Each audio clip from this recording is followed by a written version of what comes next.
Naglalakad ako ngayon dito sa Suacho, no? Malapit sa bahay. And pupunta ako sa Meiji Park. Kikitain ko si Diana, no? Yung workmate namin na Filipino. Birthday niya ngayon, ang alam ko. Magkikita kami doon sa Meiji Park. Tapos si Mark, susunod siya mamaya. Nasa bahay muna siya, nagpaiwan. Tinatapos niya kasi yung labahin niya. Lamig ngayon. Sobrang lamig pa rin. Today is May 11, Sabado, no? Wala kaming pasok. 4 days lang yung pasok namin nitong naaraan. Tapos day off ulit namin ng araw. Ayoko naman nasa bahay lang. Sanay kasi ako na nagkikilos. Wala namang magagawa rin kasi sa bahay. So ayan, lakad tayo, no? Mamaya pala guys, may ikikwento ako sa inyo, no? Nakakatuwa lang rin. Pero siguro doon na. Nakakatuwa kasi yung mga cherry blossom, nag-uumpisa na silang tumubo yung mga flowers nila, no? Ayan, no? Hindi pa siya masyado pansin sa camera, sa video natin. Pero kung titignan nyo siya personally, ang ganda ng mga bulaklak nila. Grabe, 10:30 AM ngayon dito sa Nemoroshi, no? Pero napakalamig pa rin. Ngayon is 11 degrees Celsius yung temperature dito. Ibang klase yung lamig talaga. Parang kailangan ko mag-gloves mamaya.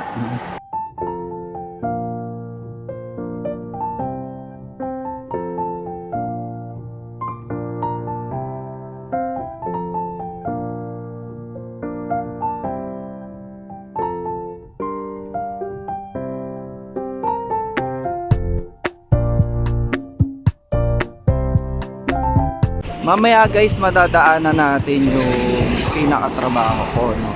Tuturo ko na rin sa inyo para at least makita nyo kung betsura nung pinagtatrabahuan ko dito sa Nemoroshi. Naglalakad lang kami everyday papasok sa trabaho. Hindi kasi kami inisyuan ng bike, no? Nung company namin kasi kaya daw lakarin. Pero kung ako tatanungin, medyo malayo rin yung trabaho ko mula sa bahay. Kasi parang 1.6 kilometers yung nilalakad ko papunta, no? Papasok sa trabaho. Tapos 1.6 rin pa uwi, syempre. Kailangan namin ng bike. Kasi isa pa medyo malayo yung mga bilihan dito. And fortunately, merong blessings na dumating sa amin kahapon. So mamaya, i-share ko yun sa inyo. No? Kung ano ba yung blessings na actually matatanggap pa lang natin. Nakakatuwa lang rin talaga. Mamaya malalaman nyo guys. Hindi ko na videoan yung railway kanina. Hindi nadaanan ng tren dito sa Nemoroshi. Malapit lang yun sa bahay namin Kanina kasi may padaan na train. Hindi ko na videoan, sayang. Pero ayun, gusto ko lang i-share sa inyo guys kung gaano talaga kadisiplina, no? Yung mga Japanese dito sa Nemoroshi. Talagang humihinto sila bago sila dumaan doon sa railway, no? Kapag mga nakasasakyan, lahat mga naglalakad, yung mga nakabike, no? Humihinto sila, titingin sila left and right bago sila tumawid. Tignan nyo to guys, napakaraming puno, no? Na iba't ibang klase dito. Lagi ko tong napapansin tuwing dumadaan ako dito sa daan na to. Yan, may halaman na kulay dilaw. Tapos, ito hindi ko alam kung anong mga halaman yan Tapos, yung malaki na yan na nakikita nyo, pine tree yan, no? Yan, pine tree ang malaki na yan. Tapos, may mga puno na wala pang mga dahon. Pero, karamihan dyan is mga sakura. And let's say for example ito. Yan, sakura yan. Hindi pa siya totally nagbo-bloom yung mga bulaklak niya, pero ang ganda na niya tignan. Sabi nung workmate ko doon sa trabaho, ang sakura season dito sa Hokkaido is medyo late kaysa sa Tokyo, sa Osaka. And parang late ata ng 1 buwan or 2 buwan. And fortunately, dumating kami dito nang wala pang sakura. Kaya maaabutan namin yung cherry blossoms.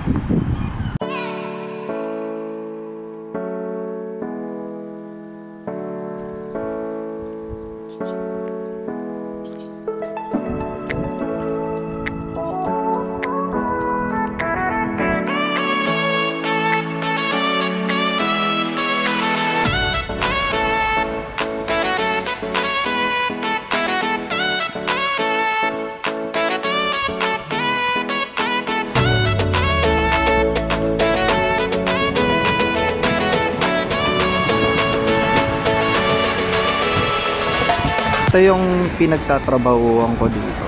Kung makikita nyo, malaking establishment siya. Tapos, napapaligiran siya ng mga cherry blossom. Tsaka mga paintis.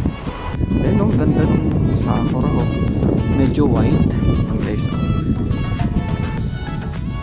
Yung iba, medyo pink na yung bulaklak niya. Pero karamihan is color white.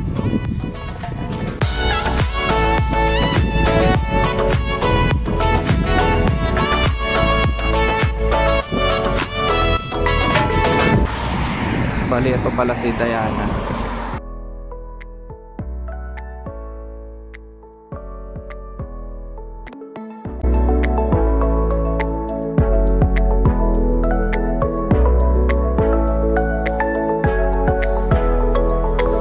Ganda ng bulaklak, oh.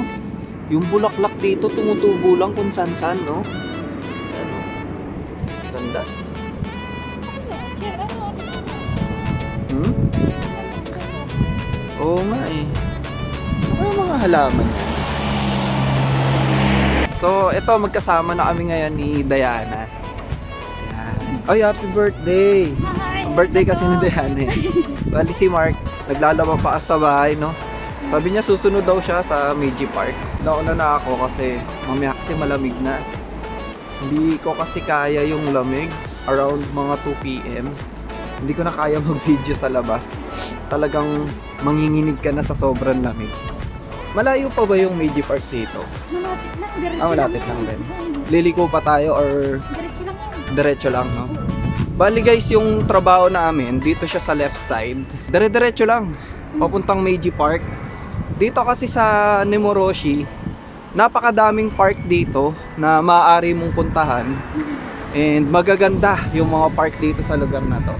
Yun nga lang, since medyo malamig yung panahon, wala kang makikitang mga taong pumupunta doon or parang namamasyal, tumatambay, pati mga kabataan kasi sobrang lamig talaga guys.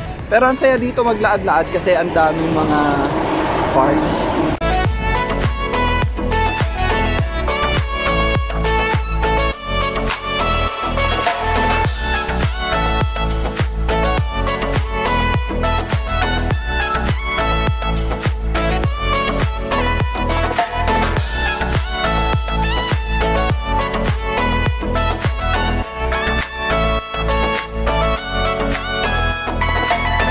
Tignan nyo to. Hindi ko alam kung puno to. Kakaiba talaga yung mga tanim dito guys. O, tignan nyo to.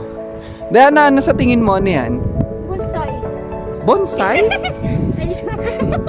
Bawal maingay dito. Bonsai? Pwedeng bonsai din, no? Parang, oo nga, no? Di ba pagka sinabing bonsai, parang maliit siya na puno? Para dito. Oh, ganda oh. Siguro bonsai. Ewan ko lang rin. Yan guys, bali papasok na kami dito sa park, no? Yan, ganito yung itsura ng park. Dami niyang puno na sakura. Bali, isan tayo pumasok? Eto. Yan. Eto. Kasi ayang nasa gilid natin, eto guys. Ayang punong yan, ng sakura na yan. Bali, eto siya. Yan. Dito kami pumasok kanina. Tapos yung mga lighthouse na sa gilid, no? Makikita rin natin yon mamaya. Ano, halika na, Diana?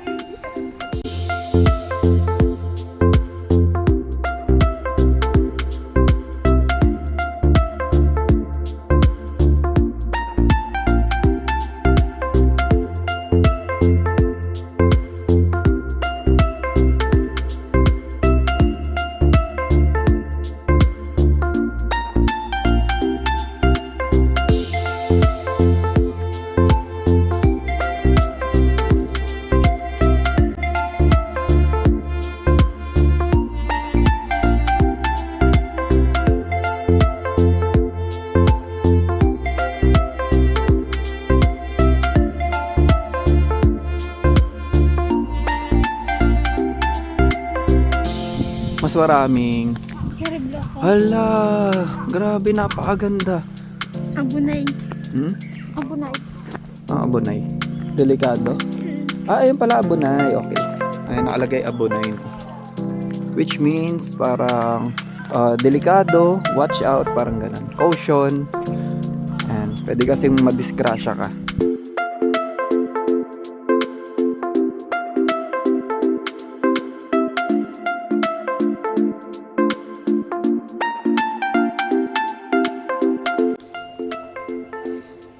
Ganda oh. Ganda ng bulaklak. Dito sa part na to, dito sa Meiji Park, no? Ang dami ng mga sakura na maraming mga bulaklak.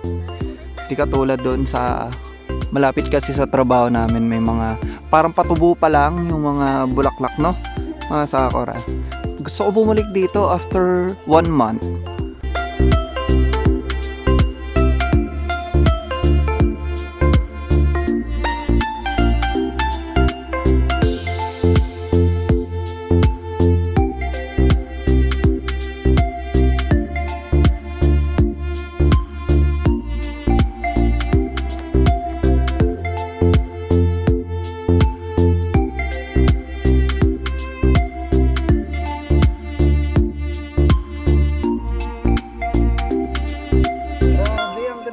Dito wala rin tao, no? Wala masyadong tao.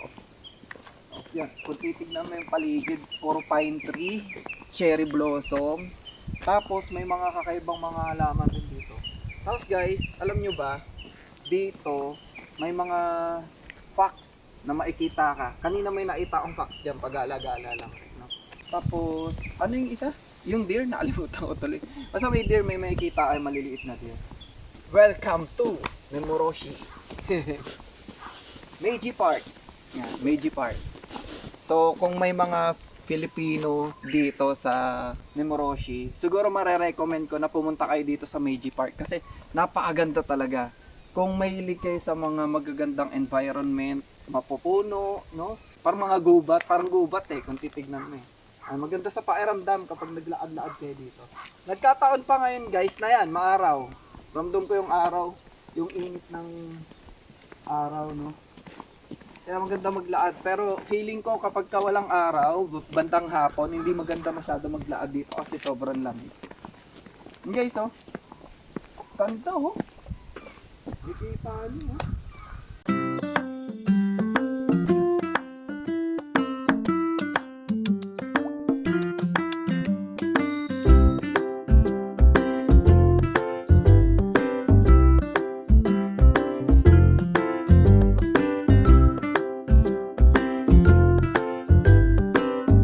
And guys, oh, ang ganda sa dulo ganito, oh, makikita nyo, oh. Ang daming ibon, oh. Yan, grabe, napakaganda. Guys, ayun, may fox. Ayan yung tinatawag nilang kitsune, no. Ayan, pag-alagala lang yan dito. No, ayun, oh. Kita nyo ba, guys? Ayan, maliit lang siya, Ala, parang ayun rin yung nakita ko nung last time. Wala, tumakbo na pala, yo.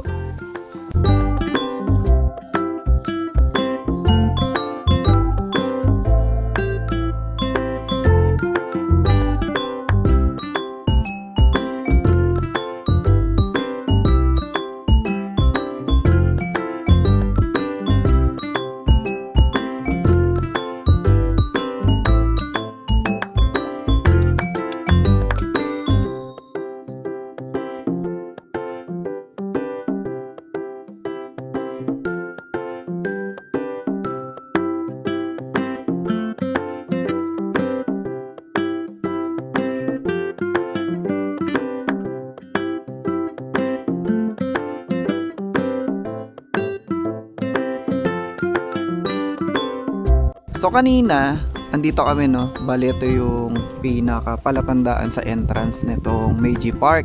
Tapos doon kami dumaan dire-diretso. Then umikot kami pakaliwa, then dito kami lumabas. Then after that, pupunta naman tayo sa kabilang side, which is dito sa right side niya. Kasi dito sa right side, makikita natin yung lighthouse. Lighthouse ata yun, no? Lighthouse ba yun? Hindi, ano? Alam nyo, napakaganda talaga dito sa Meiji Park. Para sa akin, talagang yung view, no? Parang once in a lifetime lang rin na makakakita ka ng ganitong lugar. Bali, andito na tayo ngayon sa lighthouse ba to? Ay, hindi pala siya lighthouse ba yan? Hindi ko sure kung lighthouse pero parang ibang ano siya eh. Di pa ata ito yung lighthouse na hinahanap ko dito sa Nemoroshi. Guys, tara, puntahan natin.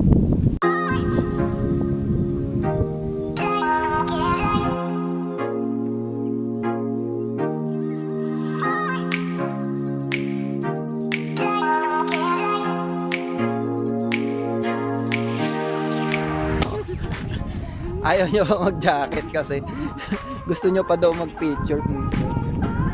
Jacket ka na. Oo nga, nag-jacket na ako. Napaalamig eh. Tignan nyo naman guys. Makikita nyo. Beauty Park.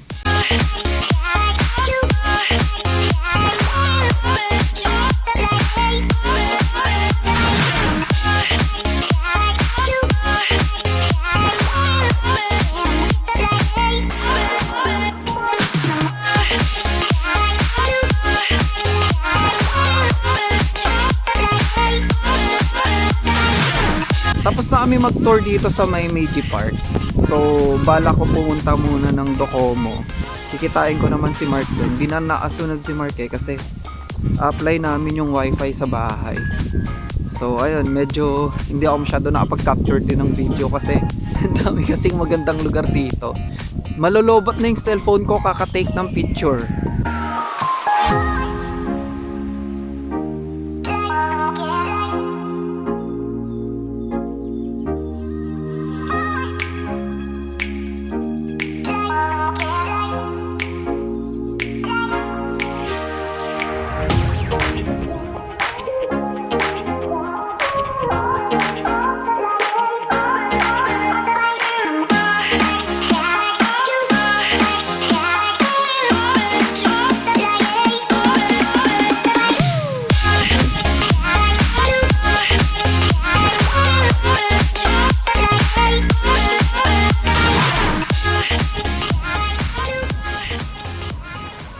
Bali kakauwi ko lang galing kanina sa may Meiji Park. Hindi na ako nakapag-video habang papauwi ako dito sa bahay namin. Kasi nalobat yung phone ko, no? So kanina, meron akong nabanggit sa inyo na gusto kong i-share, no? Kaso unfortunately, nalobat yung phone ko kaya hindi na ako nakapag-vlog, no? Parang sit-down vlog doon sa park. Hindi ko na na-i-share kung ano ba yung gusto kong i-share sa inyo.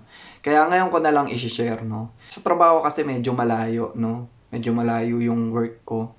Parang 1.6 kilometer siya papunta. So everyday kasi nilalakad namin yon. Pauwi, lakad din. Medyo nakakapagod.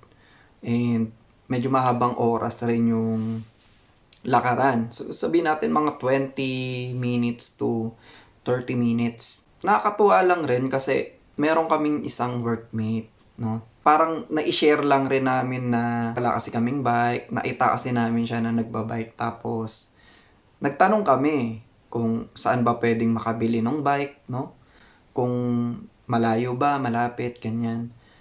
Sabi niya kasi medyo malayo pa yung bilihan ng bike dito. And ayun yung parang pinakamura na bicycle shop dito sa lugar namin sa Nemuro. Ayun, medyo nalungkot kami kasi kailangan pa daw biyahin, parang mga 4 hours, ganyan. Medyo malayo rin talaga. Tapos, nagbulat kami kasi kinabukasan, pagpasok namin, sabi niya sa amin ganun, meron daw siyang ibibigay na bike sa amin dalawa ni Mark. Yun yung good news na gusto kong i-share na.